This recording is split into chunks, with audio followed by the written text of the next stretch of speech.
What is going on, you beautiful people? Welcome back on into Citywide Special, your show for all things Philadelphia sports and, well, hanging out. That's the most important part here. I want to welcome everyone. We're live on Facebook, YouTube, Twitter, live on DSM-Media. No TikTok here today because we have a very special guest that we will bring in here in just a little bit.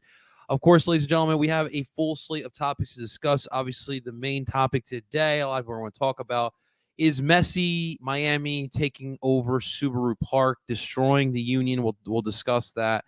Obviously, the Phillies are a little bit on a losing streak, a little bit of panic time.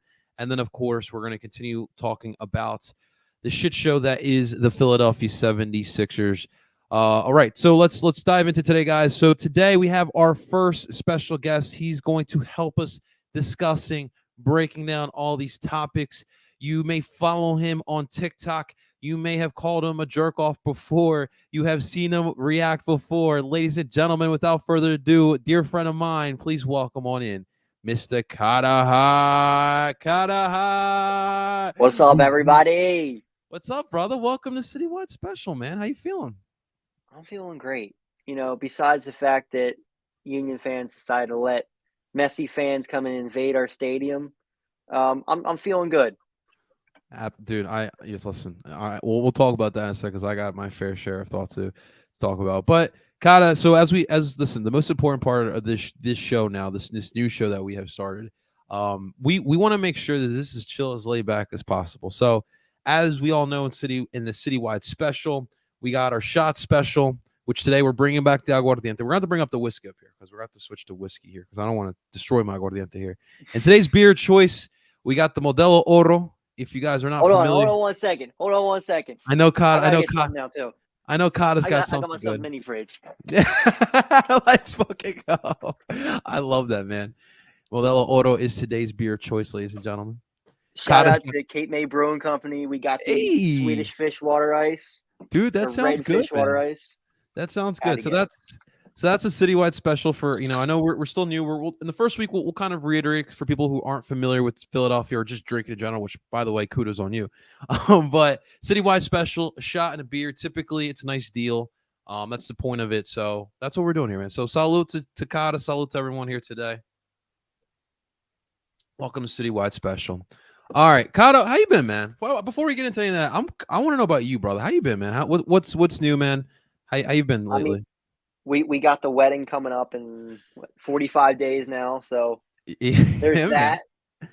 Which a lot of people, and I don't share that too much. Obviously, right. But yeah, man. Watching Philly sports, chilling out, hanging out, and yeah, just living my best life. I haven't been posted as much, but Dude, duty calls, man. I completely hear that, bro. I'm now in the same boat because now I'm planning for a wedding. You're closer. You're much more advanced in your process. Dude, I feel you, man. So my plan is to get married in Colombia so I can have some of my family there and then have like a ceremony here in the States in Philly. But yeah, so like I've been trying to start this show. It's part of the delay as well. Trying to start this show. As well, Philly sports going on. you got day-to-day things you got to do, in the house or work or whatnot. And then of course, now planning for a wedding. So because I speak Spanish, I'm trying to plan this wedding over in Colombia. So I get your stresses, man. So we appreciate that. We appreciate still putting content out there, man. Absolutely. Have It's to. Yeah, it's not easy, man. It's definitely not easy. So I guess I want to ask as well for a lot of people. So like it's no secret, like you're known. I think a lot of people connect with you for this matter as well. Like you like to react. You like to you're brutally honest. You don't hold anything back. And from hanging out with you personally, like I could say, like this isn't an accolade. I mean, like this is stuff that Cahtah definitely does feel. But like how and some of these, how brutal or how much do you relate to, or how much is it really your thoughts, or is it just you reacting? I mean, a lot of times it's just like a quick reaction thing. You Okay. know this, like I'll flip out when there's a move that happens. And then when I actually think about it, like logically, I'm like, wait a minute, this actually makes some sense. Or like, I mean, like we remember the Devontae Smith freak out. Like, would I still like Micah Parsons on the team? Yes. Did the Eagles still make a good pick? Yes. So they're I think a little bit of it's probably an act, subconsciously, but most of it is like my genuine reactions, and I think that's why my TikTok took off so fast. It's because it's like actually me, and like now you see guys like Frank the Tank stealing my thing, but it's fine. Dude, I see this guy, like I don't follow him. I don't actively look for his stuff, but like he'll like pop up on my FYP page or like on the Twitter for you page. By the way, I hate that now. But it's part of like it's part of sports media now. I feel like I don't know if I would call it media, but content creation, like just people reacting, because I think at the end of the day, a lot of people do feel that way. A lot of people may have freaked out the same way you did with Devontae Smith. And look, I felt like your arguments were pretty legit. I mean, the body size was definitely a concern. I think a couple years before that, John Ross, who was a speedster, high ranked, obviously wasn't the same receiver in college as Devontae Smith was, but there was those concerns there, and obviously we saw John Ross's career kind of panned out. So it was definitely legitimate, man. But no, man, you're part of the future, man. You started something special, and it's still growing, and man, we're happy to have you, Kyle. That's for sure, man. Yeah, for every logical thinker like you, we need an asshole like me somewhere. That is true, man. That's true. I listen. And I used to tell you too, man. Like you got to analyze it fully through. So every time like a big news happens, I look at it, I analyze it. I may give like a little reaction, like, "Wait, why would we trade that piece?" And then I look into like, "Oh, that makes sense. That's why we traded that piece." So I think, and I think the funniest part of it is like 95% of the time, my initial reaction is like completely wrong. dude, we're not always gonna be right. I mean, like I right now I'm kind of biting my tongue on the Miami thing, which we'll talk about in a second. I didn't think they'd make the playoffs, but after seeing them play, I don't know. We'll definitely see. But let's start off with that today, Cahtah. And as we always start off here, it's the poll of the day. Right now on my Twitter account, again, if you guys want to participate, this is on my Twitter account right now at Barcelo Philly. You guys can follow and participate. But today's question of the day is: how do you feel about the Union after last night's loss? Options are not worried at all, worried about them in big matches, or it's time to make some changes. All right. And leading the way right now is worried about big matches with 66.2%. In second place right now is not worried at all with 18.2%. And right now in last is time to make changes with 13.6%. 22 votes. We're under an hour with this one, so we've got some votes here. But let's dive into last night. Obviously, Messi in Chester for the first time. A lot of excitement. Like literally, as someone who was there as media, we had every single media outlet in Philadelphia. We had some internationally, some that didn't even speak English, who were there for Messi and Miami. There was a sea of pink, sea of Argentinian blue. There was a little bit of Barcelona's jerseys in there as well. When the best player, maybe the best athlete of all time, shows up in one of the biggest sports, people are going to show up, and that's exactly what happened. Leading into the match, a lot of people felt the Union were underdogs, and maybe they were right just a little bit. The Union lose 4-1. Messi's Miami, they took over from the jump. They did as they wanted. Took control of the game. It was weird to watch as a Union fan who's watched the team for a long time now, because this current iteration of the Union don't allow this to happen typically. Miami did what they wanted with the Union yesterday, and it was disappointing to say the least. They had a crap ton of corners, a crap ton of chances. Second half, they looked like they were going to make a little bit of a comeback, but at the end of the day, they clamped down, and the Union could not do anything after that, man. So real quick, and I want to get to Cahtah's thoughts about this as well. So I just want to say this. It was a bad loss simply because of this. This was hyped up to be like a playoff game. Now, this is technically a playoff game, but this is Leagues Cup. It's not MLS play. It's a separate tournament where there's more compensation. In reality, it's a money grab for MLS and Liga MX. So that's really what it is. It's not really that big of a deal to lose yesterday. But because of Messi being in town, because of the Union being the best team, arguably over the past couple of years, this is why that was that big of a match. And it was treated as so. So when the Union showed up flat like they did, and I wouldn't say they showed up flat. I think what I saw I saw a team in the Union who went out there and played maybe a little scared, maybe a little pushback, maybe the bright lights, maybe the fact that Messi was there. I don't know what exactly was, but they just did not look like themselves, especially in that first half. And so that is where a lot of the concerns for people are. Because in a match where it was treated like a big game, the Union again could not show up. And this is the reoccurring issue. Yes, in regular seasons, they put up a lot of points. You know what it feels like, Cahtah? It feels like the Andy Reid era. Generational players, Hall of Fame players. You make an NFC Championship games, you make a Super Bowl, but these guys can't get the job done. Andy was there for 14 years. Curtin's already on year number 8. Like, you can see the resemblance there. And again, the same thing happens where this team cannot get the job done in the big game. Here's my take. It was a bad loss. Losing like that, where it looked uninspired, is a bad loss. But at the end of the day, it does not matter. But with that being said, you hear a lot of MLS 2.0, MLS 3.0. It feels like right now we're heading into MLS 3.0. MLS 2.0, that's where you saw Beckham, Thierry Henry come into the league. MLS 3.0 is where you saw the league kind of take a step back, decided to develop with young talent and be a league of young talent coming in. So now if we're heading in the MLS 4.0, you're seeing what LAFC is doing. Now you're seeing what Inter Miami's doing. I think it's the message clear. If you want to win in this league, you're going to have to spend more money. All right. I don't know if you need to spend on like guys like Messi and Gareth Bale and such, but money needs to be spent if you want to win in this league now.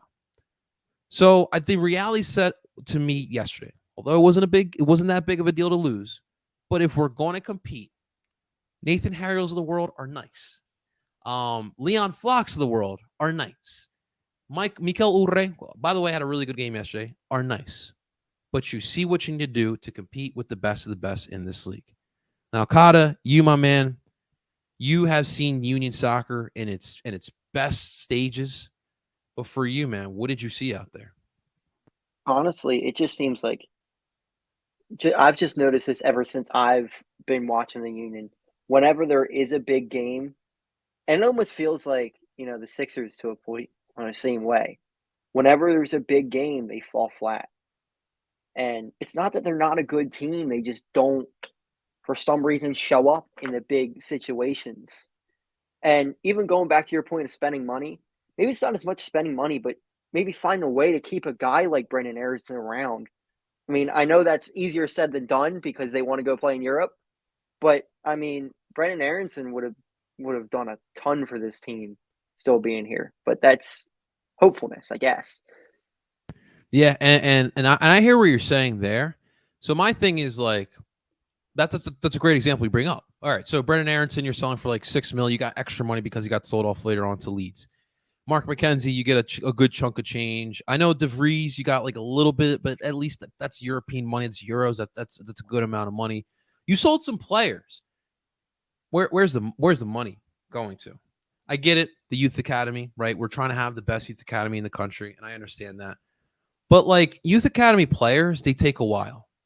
And like you're seeing now, like the Uni literally on the same day they lose to Messi Miami, Richard Odaa, where is he from? Cameroon. I'm completely blanking on where he's from. But Richard Odaa He gets sold he gets bought last year, and now this Danish team likes what they saw in a little bit of they seen of him, and they loan him, and then there's an option to buy.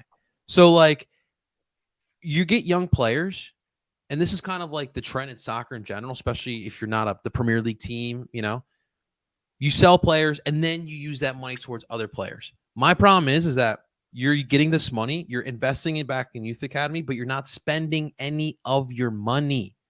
All this money that has been spent has been money that is what you've gotten in the transfer market. Jay, you made a lot. And Jay Sugarman, for people who don't know, that is the owner of the union.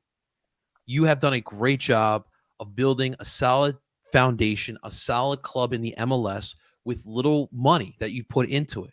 It is time now, if you want to win. And you've seen when there's a winning team in Philadelphia, they will show up. Cahtah, prove me, am I right or am I wrong? People actually were caring about the Union again yesterday because of Messi. Oh, yeah.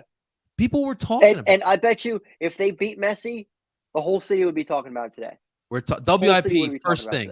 First thing they talk about WIP. Did you see the Union beat Messi last night? Like, I agree with you. Mm-hmm. And I completely agree with you. So, if Jay, you see that, you've lived here long enough, it's time to dish the money out. I feels like we're now in MLS 4.0, the fourth stage of this league, this young, very young league. And I want the Union to stay with the top. I want the Union to stay elite with the rest of the league. And they need to find a way to keep up with there. Ian saying poor coaching, poor lineup, poor tactics from head to toe. Another point that I saw as well was the tactics, was the lineup. The lineup was honestly garbage. Truthfully, was garbage. So they ran I don't even know what to call this. So let's just say this was a 5-3-2-1. Like let's just say that's what it was, because reality, it didn't make sense, the lineup. So you pretty much have Blake and goal still. You have Lowe, Glesses, Elliott, and Lowe, Glesses, and Elliott is your back line. Your two wing backs, Harriel and Wagner. The three in the midfield was Brujo, Flock, and Jesus Bueno.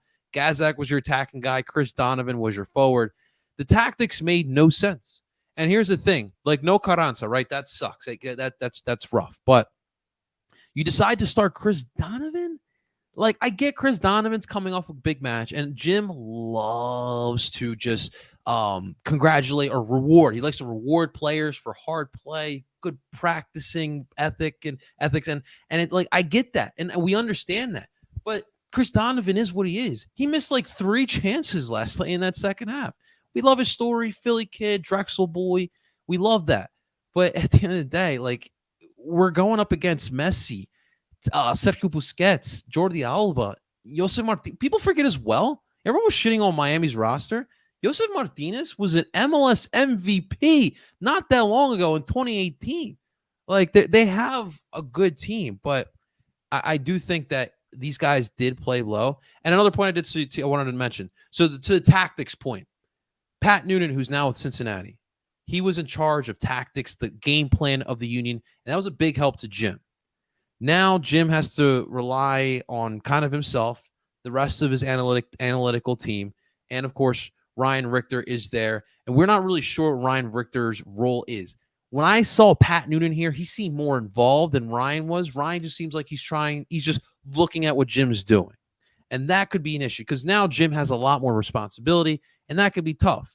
And so where Jim is using his mindset of rewarding good play, you see what happens.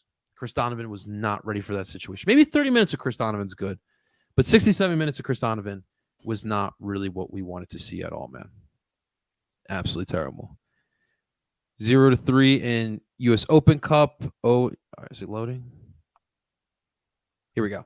0-3 in U.S. Open Cup. 0-2 in Champions League, CONCACAF Champions League semifinals. 0-1 in MLS Finals. 0-1 in Leagues Cup semifinals. Yeah, are we missing anything? No, I think that's what we're. Supporter Shield weird. They get upset in that first match against New England. Plus, much players were star watching, and I do think that did happen, man. Just the way that they were looking at just Messi, man, in this situation. You can't, like, you got to go in there. Like last night, you got to go in there with the mentality like, fuck Messi. I'm going to destroy Messi. And I don't feel like they did that. I get it. Messi's the GOAT. It's so cool seeing him. But you got a job to do. And they just they played down, man. Problem we are going to force Jay to spend money. Yeah, we could definitely try. Jay has been very stingy since day one, and we all know this. And the thing is too, like I feel like with the success of the union, like I feel like European players have to start noticing that. And our athletic director or slash our GM Ernst Tanner does have some connections over in Europe, so it's definitely like why couldn't we go after Roberto Firmino? In reality, I doubt we even tried that, despite Roberto Firmino's connection with Ernst Tanner. Like, why aren't we going after that? Thank you, Ian. I appreciate that. Here's a question from Cole Cahtah. Michelob Ultra or Coors Light, which should I roll with? I'm not gonna lie to you, I'm not crazy about either one of those beers, but I will go Michelob Ultra.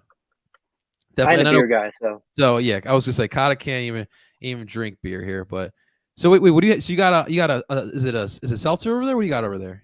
It's it's called Red Gummy Fish Water Ice, hard melted good. water ice. That sounds really good. It is. It's expensive as hell, but yeah. So those brewed beers are typical, or brewed drinks are typically. I forget who it was. They pulled out a Rita's mango water ice, and I love mango water ice, especially from Rita's. I think it was in the Chamonix Creek. I think think you are right. It's definitely some like PA local one, for sure, man. But one more point here. The core players of this team. So like Alejandro Bedoya, Andre Blake, third Jim Curtin in there because obviously he's been here for a long time. So like those are the core pieces of this team over the span of this. Those guys like resume, their reputation in the big games. And obviously they lose them, but they just kind of show up flat. Now Ali last night came in and he created a spark. Right, you got a goal in a couple minutes. He got a goal. But like, especially like Jim and Andre, like Andre's performance last night, I've never seen him play like that in any type of match like this. Like again, I'm just not putting too much stock into the Leagues Cup, but it was so uncharacteristic. The first goal, he stops that most of the time. The second goal, he stops that most of the time. I mean, the third goal, like Nathan Harrow, what are you doing? And the fourth goal, like. It was done at that point. I kind of felt like, but it was very uncharacteristic. And unfortunately, like Andre Blake, like, with Jamaica, that's kind of the problem too. Like he has uncharacteristic mistakes in those type of situations as well. So like the track record for these players is just not good. And so that's why the poll was this, because I want to see what the fan base is feeling. I've seen a lot of takes today. All right. A lot of takes today. And so right now, from what it seems like, this fan base they got shook yesterday. And watching the team yesterday, it looked like they got shook as well. So right now, despite losing in a match that does not matter, right now, we are shook. We are shooketh. And that's concerning as well. We'll see what happens going forward. I think for the most part, a lot of us should feel confident this team can make a deep run. Obviously, now Miami, what are they going to do? Come back in MLS play? Because, heck, the way they're playing, they may run the table.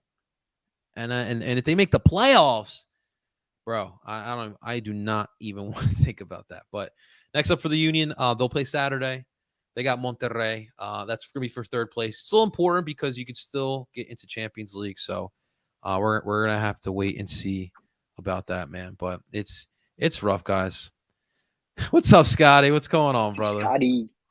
I hate that Inter Miami squad, man. It was so weird. I want to ask you about this too.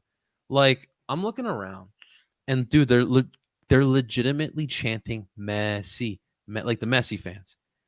I personally have never fanboyed over a player that hasn't played for Philadelphia. Like, of course, I fanboyed over Allen Iverson or Brian Dawkins, right? But I never have done that for like Messi, for LeBron, for Kobe. Like, the worst is NBA. You get that the most, very well. You go to like the Lakers game and you see like all these LeBron jerseys, these Kobe jerseys, and You see it in normal games. It won't even be a Lakers game. People will have LeBron jerseys. the Curry jersey, right? Like they get that a lot too. I find that like no disrespect to anyone. If that's someone, if you're that person, you live your life. Please don't listen to me. Please don't listen to what I say. But like, I think it's weird. Flat out, I think it's a weird character development in you. To be quite honest with you, these people spent like $200, Cahtah, to stand. And the thing is, standing room, you couldn't even see because there was like 4 rows deep of people just standing for $200 to watch the guy that they worship. I listen. I just don't get it, man. Like, what do you think it is? Like, why do these people like fanboy so much? Obviously, we respect Messi, but you don't have to like fanboy over him like they are. I mean, I guess it's just I don't get it for basketball at all, but I can kind of see it with soccer because the MLS Global just game. it's not as good as a league as the Premier League. So I get that.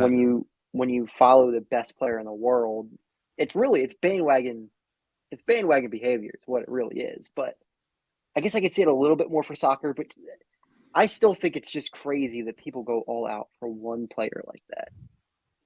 And maybe it's just because I've been like so numb to it at this point because I've worked around a bunch of these star athletes, and it's like, yeah, like I'm a huge fan of Bryson Stott and a huge fan of Bryce Harper, but if they become Mets tomorrow, I'm not going to go follow them.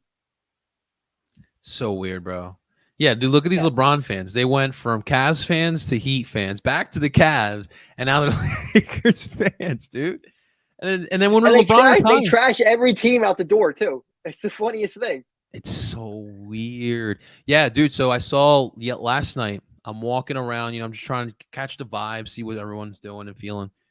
I see a fucking lady in a Messi shirt with a Phillies hat. I was about to say, lady, you better take that hat off. You want to wear that shirt. That's not going to fly here. This ain't Miami. All right. Mommy, like, you got to take that shit off.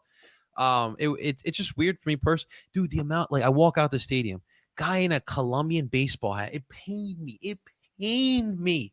In Spanish, of course, he's like, camisa shirt. I was like, I in Spanish, like, if I was crazy, I would buy that shirt. Literally, so and that guy just walked away. It's like, because the amount of fake Messi shirts that were sold last night, it was absolutely wild, man. Yeah, Scotty, it was crazy, man. It was absolutely crazy. But here's another thing. Next time Messi comes to Philly, we can't be selling our tickets.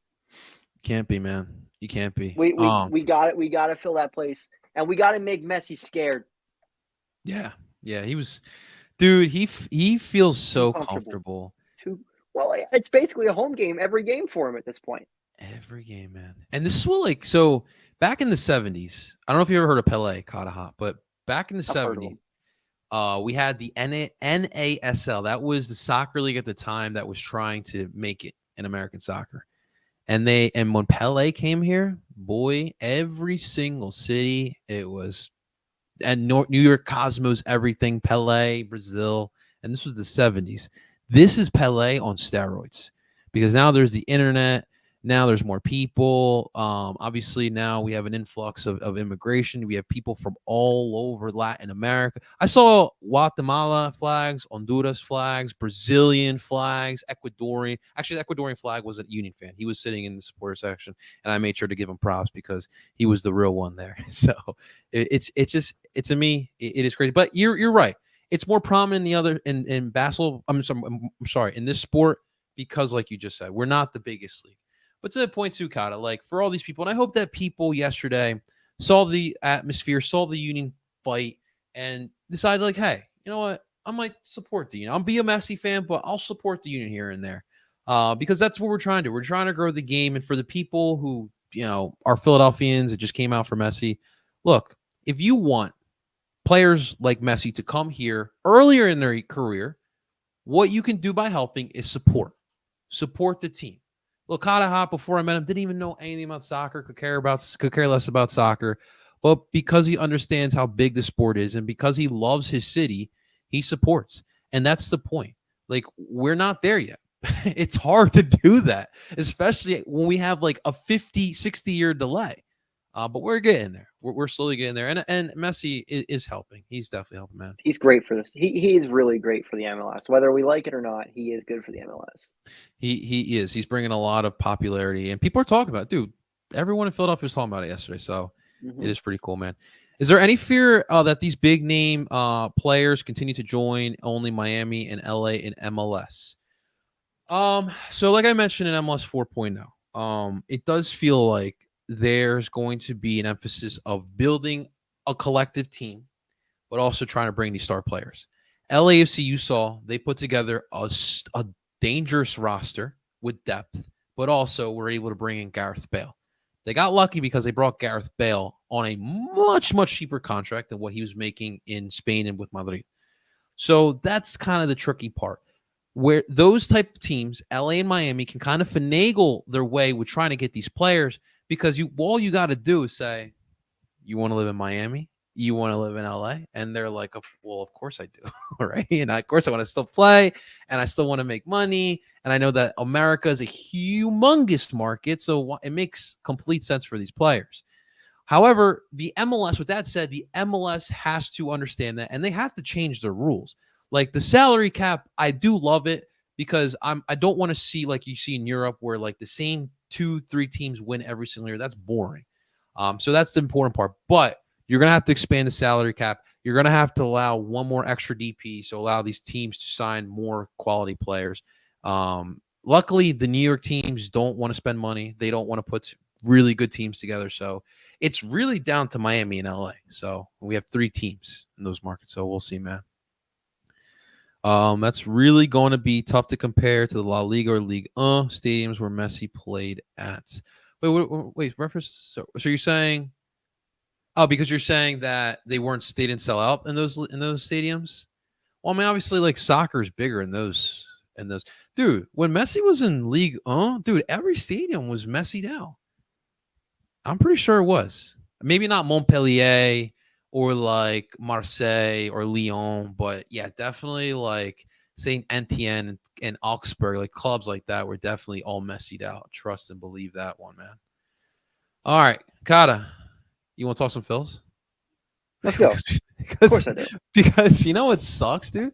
It's like in the midst of all this messy shit, right? Have to sit in traffic at Subaru Park.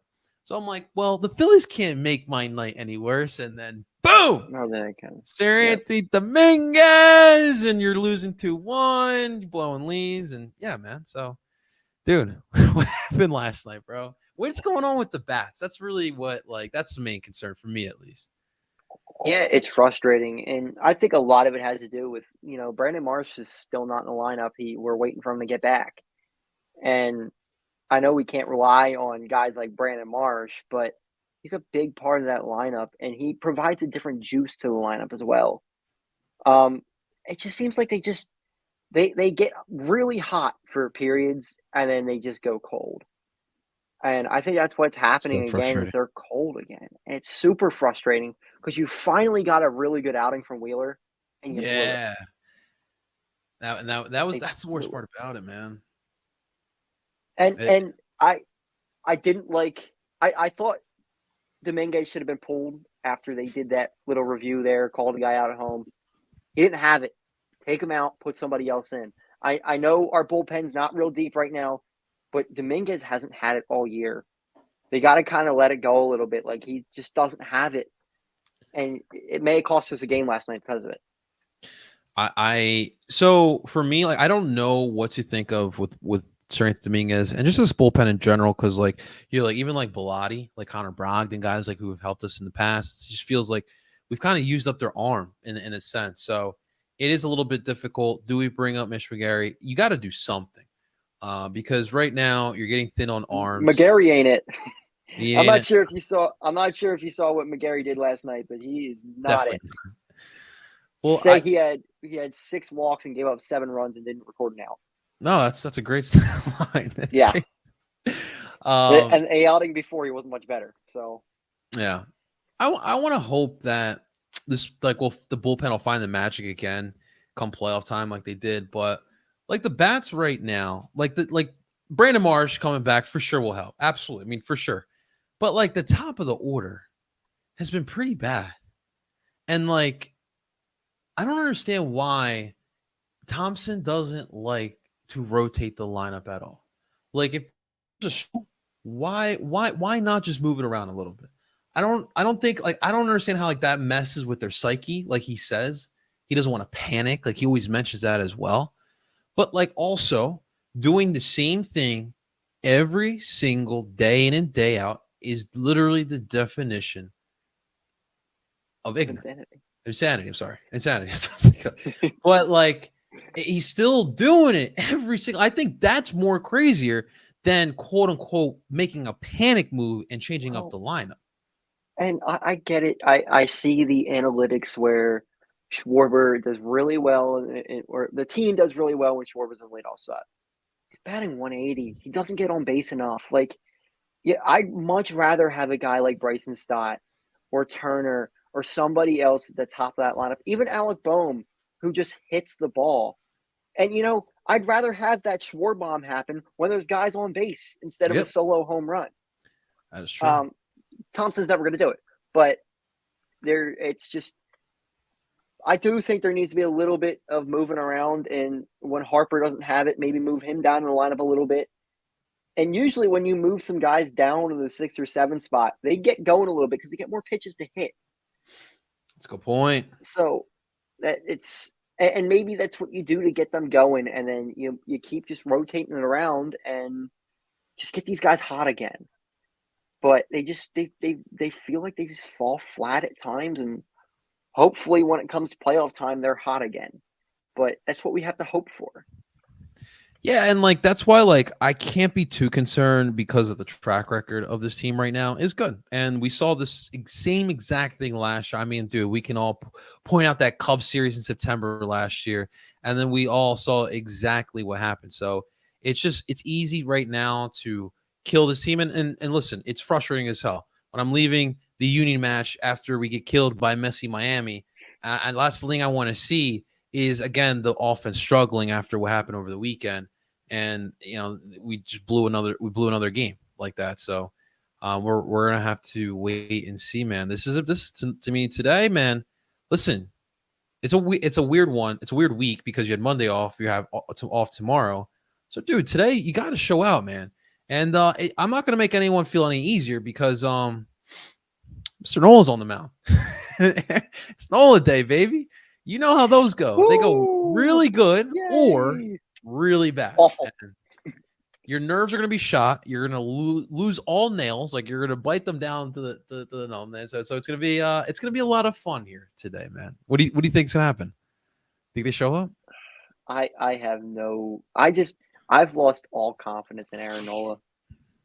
I've just seen it the whole year. He just doesn't have it. He's done.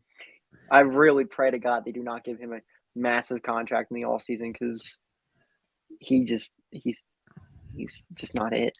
I think man. You got to play this negotiation smart. If some team out there wants to give that money to Nola, you just got to let him, man. And look, Mike, we're all really high and goo goo gaga for Lorenzen right now, but I listen, he showed you something. Like he looks really good through these 2 starts. I'll have to wait to see more. But this dude, did you see? I forget, was it the walk off? I don't know if that's a podcast I saw on Twitter. They ranked the Phillies rotation the best rotation right now in their latest power ranking. So it is a good one. Because if you look at this like overall stats of the rotation, it's been extremely, extremely good. But when you're watching the game, it just doesn't feel like it. It can get really frustrating. Crazy. But yeah, like Taiwan Saturday, dude. Walk City, bitch. Walk City, bitch.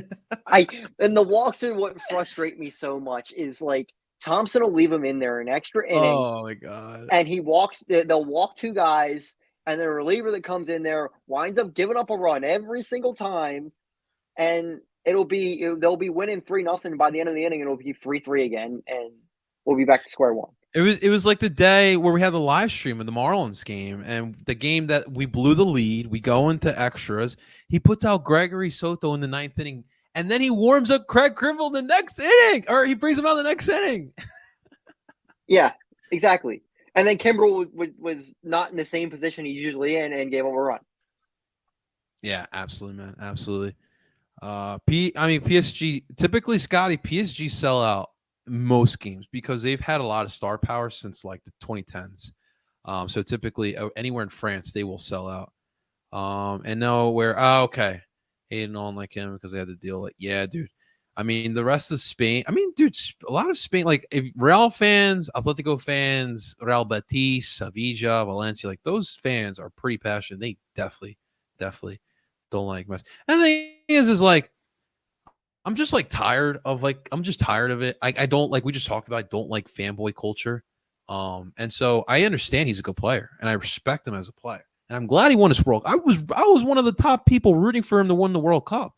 But yeah, now you're in my league, my G, and you're a rival. You're a rival. And I have to hate you. So also, media starts its Little League World Series against Houston. Let's go, Delco. Delco representing. I'm Flashbacks. in. I'm in, man. You been watching Little League World Series?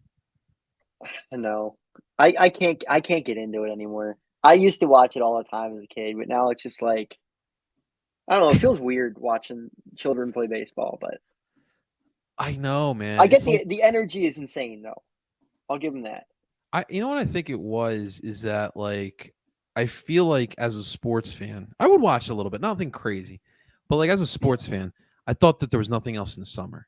But now like I love MLS, I love soccer. I can watch that and baseball and Major League Baseball throughout the summer. So I don't really need it, but that's cool. Media in the Little League World Series, that is cool. I may I tune in last that one just because it's media. dude for sure. And the thing is, I think the last time I did watch Little League World Series was the Monet team. So all come full circle. Throwback, man. Dude, Monet's probably graduated college. That was my crush when I was like 13 years old. Was Monet Hey, little Cahtah was sneaking in Monet's DMs back then. All right, I we'll see. was. She didn't respond, but I did. Maybe now. Oh well, now you can't, Cahtah, because now you're off the No, market. I cannot. No. She missed her shot. Well, you know who is trying to get on the market, Cahtah? James Harden. Dude, it's a shit show right now with the Sixers, man. What's your thoughts? What's your take? I got like no desire at all to watch this team. Like I'm going to watch and suffer through it, and they're probably going to be a playoff team. Yeah. But it's just I don't have any like there's no excitement for me. Like I feel like the inevitable is just going to happen. At the end of the season, Joel Embiid is going to request a trade. And he's going to be gone. I will say that let's say August 16th. Yeah. By August 16th of 2024, there will be a trade request by Joel Embiid made. By this time next year, at least throughout this year, there will be a trade request. Because like I just don't see this team going anywhere. And I feel bad. I feel bad for like Tyrese Maxey. I do feel bad for Nick Nurse. Both those guys are trying to come in here and win and put their imprint on this team in a big way. And you got Harden doing what he's doing. PJ Tucker is backing him up publicly. Joel Embiid, we don't even know where he's at. He's taking his vacation off. He might win a championship with another team. We don't know. This is a huge year, but in all seriousness, this is a huge year for Tyrese Maxey because if Embiid is going, he needs to be that guy. And if he's not that guy, they need to find that guy. That's a good point. That is a good point, man. Because for the longest time, what I've been hearing in my TikTok comments, YouTube comments, people on the street, Maxey's untouchable. All right. Well, here is the year that proves whether he's untouchable or not. Because like you said, he's shown glimpses, but he's got to be that guy, man. Like honestly, Cahtah, he needs to be in that all-star conversation. We know all-star voting is really skewed and like people get snubbed for bullshit reasons, but like he needs to be in that conversation for all-star for me to feel good about him going forward, man. And he can be. We all know he's got the ability to do it. Just we need to see it. I think we might. I definitely think so too. My main concern though is just like this team's defense in this team's 3-point shooting, the spacing on the court. Like I think that in a half court set, this defense is pretty damn good. But like in transition, like where are those guys that are going to run up and down the court and defend with you? They don't have them. And then you just got rid of like a 40% 3-point shooter in George Niang. Like, dude provided no athleticism, but where's that production going to come from? Coming off the bench. Furkan Korkmaz, baby, he's still here. He just asked for his fourth trade request, man. Daryl just said we got a team in China, but I don't know if you're interested. And he said, nope, I'm staying in the States. Staying in the States, man. Freaking ridiculous. Daryl Morey is a liar. Quote Furkan Korkmaz. How do you feel about Morey personally? I'm not a huge fan of him, but I don't know that I believe James Harden either. Like, I'm in the middle here, just like. Yeah. I mean, I can understand. But we all said that Morey was going to die on the sword with Harden. If Harden didn't bring us to a championship, it was over. And Harden's not bringing us to a championship. And plot twist, Harden actually grabbed the sword and stabbed Morey, dude. Yeah, in the back too. Dude, that's a crazy plot twist there, man. But I mean, I can understand why Harden's upset to an extent, because I do believe that last year Morey said, you signed this 1-year deal with the option for the second. Next year we'll redo it and I'll give you the money that you want. You just got to sign this contract here. But the thing is that Harden as well should understand that this is a business. If he believes that he's worth more than $30 million, he's smoking that stuff. And, God bless you for smoking that stuff. But, you're not worth right now. I think for me personally, he's more in like the $20-25 million range a year. He's not $32 million worth. Personally. Well, and we know he tested the market. Like, he clearly tested the market. Nobody wanted to pay him. He's not worth what he's asking. And if he was, he would have gotten that. And it wouldn't have been from the Sixers, but it would have been, I don't know. We heard all the Houston rumors, but he's not worth what he's asking, and it's very clear. They didn't even give him that money, bro. They literally said, we're gonna give it to Van Vliet. We're sorry, but we're gonna go a different direction, man. Yeah, dude, I don't know who's gonna save the Sixers. So Scotty asked, which NBA team is gonna save the Sixers and make a proper trade for James Harden? Beats me, man. Beats me. I mean, obviously, I just don't feel like the Sixers have much leverage at all right now. No, with him just like publicly saying shit like this, like he clearly wants out. The only saving grace would be if like Portland, LA Clippers, and Sixers can get together and agree on a trade. Yeah. You got to put Miami in there too, because Dame wants to go to Miami, James wants to go to LA, and then so you just got to. And then in that instance, like the Sixers might get scraps. Like if you're talking a 4-way trade, like what's realistically they would get scraps. Sixers? Yeah. Like. It's but at this point, situation. If you can get a couple quality role players from him, it's better than him not playing the whole year. True. Very true. Very, very true, man. All right, man. That's going to do it, guys, for another edition of Citywide Special. Cahtah, man, it's a pleasure. It's always a pleasure catching up with you, man. We're going to have to get you on here more often as well, man. Yes, sir. Lakers sleepers? I'm trying to think of their guard depth. They still have D'Angelo, right? Honestly, I don't know if two. What would they give us, though? Yeah, that's another point too. Like, what are they do? Like, we what we need, they ain't got. Well, maybe like in a trade package, maybe, but Lakers always trying to get one of those stars, man. Cahtah, where can people find you, man? Cahtah Haht on TikTok. Where else? I deleted Twitter, so I'm not on there anymore. Okay. Instagram, Cahtah Haht. Wherever you want to find me, you'll find me if you want to find me. Cahtah, it's that simple. It's that simple, ladies and gentlemen. Cahtah, man, I really do appreciate you coming here, man. Ladies and gentlemen, thank you guys for tuning on in. It was a lot of fun. We'll have Cahtah here in the future. Make sure you guys hit the like button, subscribe for more of your favorite Philadelphia sports. And, of course, you can find us wherever you stream podcasts. Find us under Citywide Special. Until next time, that is Cahtah Haht, and I go by the name of JP, better known as El Parcero Philly. And you guys enjoy the rest of your day. Let's go Philly sports.